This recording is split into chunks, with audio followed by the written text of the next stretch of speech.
You're listening to Llamame Anything, where we explore the intersection of identity, place, and technology, one story at a time. Vanessa Francesca Ortega. And today we're logging into a story about power, access, and the illusion of digital equality. What if I told you the internet wasn't flat? That somewhere between your feed and mine, there's a paywall. Not just for dollars, but of infrastructure, geography, and policy. This is a story about two-tiered internet and what it means to be stuck in the slow lane. I didn't grow up with fast Wi-Fi. I grew up with dial-up and a lot of patience because I needed it. The kind where you click a link and go wash the dishes while the page loaded. At school, teachers assumed we all had internet at home. At home, I'd bike to the library with a flash drive in my pocket and hope that the last public terminal wasn't free. The library was my fiber. Even then, I knew some people were living in another internet. You could feel it in how fast their pages loaded, how easily they streamed, how confidently they posted. And what I didn't know then, but I feel now in my body, is that speed shapes power. A two-tiered internet is when people and platforms can pay to go faster and the rest of us get left buffering. It's the opposite of net neutrality.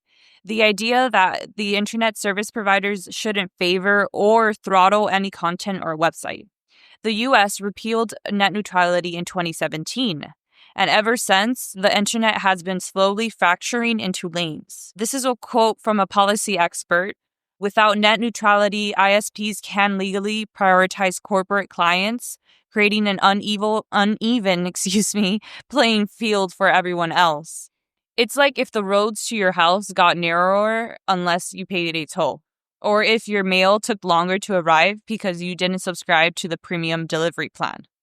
In rural New Mexico, there are kids who can't stream a class video because their town still runs on copper lines. In Overtown, Miami, one of the most historically Black neighborhoods in the city, broadband deserts stretch just blocks away from tech headquarters. Speed isn't just about tech. It's about where you live, who your neighbors are, what your city values or neglects.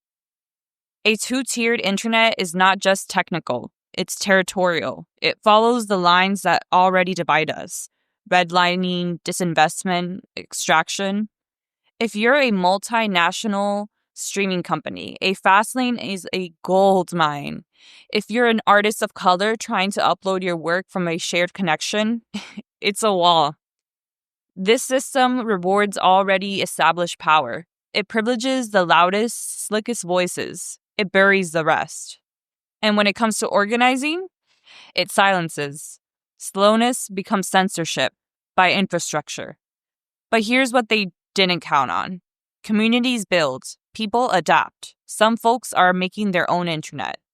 From Detroit to Osaka, people are creating local networks, fighting for municipal broadband, demanding that digital rights be treated as civil rights. There is no justice without digital justice.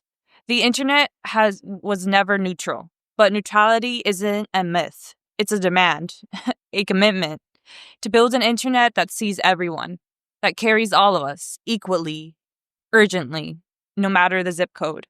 Thanks for listening to Llamame Anything. You can find resources, citations, and clips from today's episode in the show notes. And if you believe in an internet that works for people, not just profits, share this, rate it, and join the fight. Until next time, Llamame Anything.